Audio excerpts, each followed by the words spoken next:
Saterdagoggende hier in die omgewing van 7:15, 'n splinternuwe bydra wat ook nie so nuut is nie, maar ek het baie WhatsApps, SMS'e, e-pos gekry wat mense vir my vra. Wanneer kom Doc John terug? Doc John Doc. Hier is hy by my in die ateljee en ek sien uit na 'n hele reeks gesprekke oor die verhouding tussen die mens en die hond. Welkom terug, Doc John. Jacques, luisteraars, dit is 'n wonderlike voorreg om saam met julle te wees, saam met julle te deel, saam met julle te kuier. Inderwaarheid, Jacques, is dit al ons luisteraars wat rig dit waaroor ons praat en nog moet praat ensovoorts. Die suksese van die verlede wat ons gehad het, byvoorbeeld met die 4 horing Damara skape, die ontrafeling van die DNA, op watter geen sit hy, als het gekom uit lekker gesprekke wat ons hier gehad het, en die luisteraars wat saam met ons een familie, een span vorm. Jacques, so dit is lekker om saam terug te wees, lekker om te kom kuier, en ek sien uit daarna. Jy is van professie, jou professie is genetika, jy's 'n genetikus, maar waarom honde? Hoekom spesialiseer jy spesifiek in honde? Hoe het jou liefde vir die veld van honde oopgegaan? Jacques, weet jy, as ons by die begin, myself en honde, kom het van kleins af. Ek het van kleins af hond gehad. Op die plaas, my hond, Gunther, was my maat gewees. Jy weet, ons het ver gebly, daar is nie elektrisiteit nie, ons het altyd gepraat van die groot donkerte in die aand. En dan, wie is saam met jou? Jou hond. En so het dit gegaan, Jacques, en toe ek besig was met my honeurs, toe kom my professor by my, oorlede professor Geertsen, wat 'n groot akademikus, en sê hy vir my, John, jy praat altyd van honde as ons hier so teetye het ensovoorts. Doen vir ons die genetika van die hond.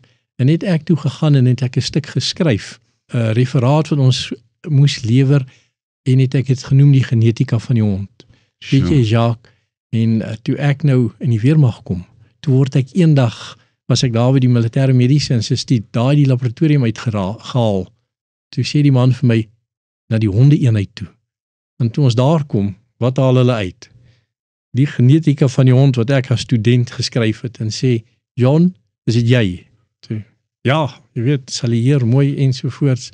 En dit is wat gebeur het. So het ek betrokke geraak in die navorsing, wat daar uitgevloei het, tot en nou, is gebaseer op net die verhouding wat ek met die hond gehad het. Ek verstaan jou reeks praatjies, op wat ons al in die verlede gehad het hier op Pretoria FM, het vir jou verleentheid geskep as jy nou by 'n bazaar, of 'n partytjie, of 'n funksie, of 'n kermis, of 'n skou kom. Ja, Jacques, dit is so, jy weet jy, in die luisteraars, nou wil ek het ook sê, en ek glo dit sal inkom. Hulle sê altyd, hulle kry vir my jammer, want Jacques is die ene wat kom, en hy wil die Labrador voordruk, en jy kom met die skaaphond, om te sê, wat is die mees intelligente hond? En jy sit daar so, en Jacques is soos vlee wat hy van jou voorkop af pik. Hy sit daar in die beheerstoel, en hy pik so die vlee van jou af. Hulle stem saam met my, want hulle sê, Jacques kan daarom verskriklik kwaai wees met my. Want as ek mooi met hulle praat, en ek vertel hulle van die Max Planck Instituut se navorsing, en die skaaphond is die mees intelligente hond, dan kom Jacques elke keer met 'n ding daar, en hy kom pik my, hulle kry my eintlik jammer, Jacques, die luisteraars. So ons het 13 weke om jou op te voed, ten opsigte van die Labrador. John Grywenstein, meer bekend hier op Pretoria FM as Doc John Dog. Ek sien uit om elke Saterdagoggend met jou te kuier en te gesels, rondom die verhouding, tussen die mens en die hond. Baie dankie, Jacques, baie dankie aan die luisteraars almal. Ons gaan lekker gesels oor die hond en die mens, die interaksie, en van die navraag wat nog nie afgehandel is in die verlede nie. So ek sê baie dankie, en dit is 'n wonderlike voorreg, veral in my eie taal.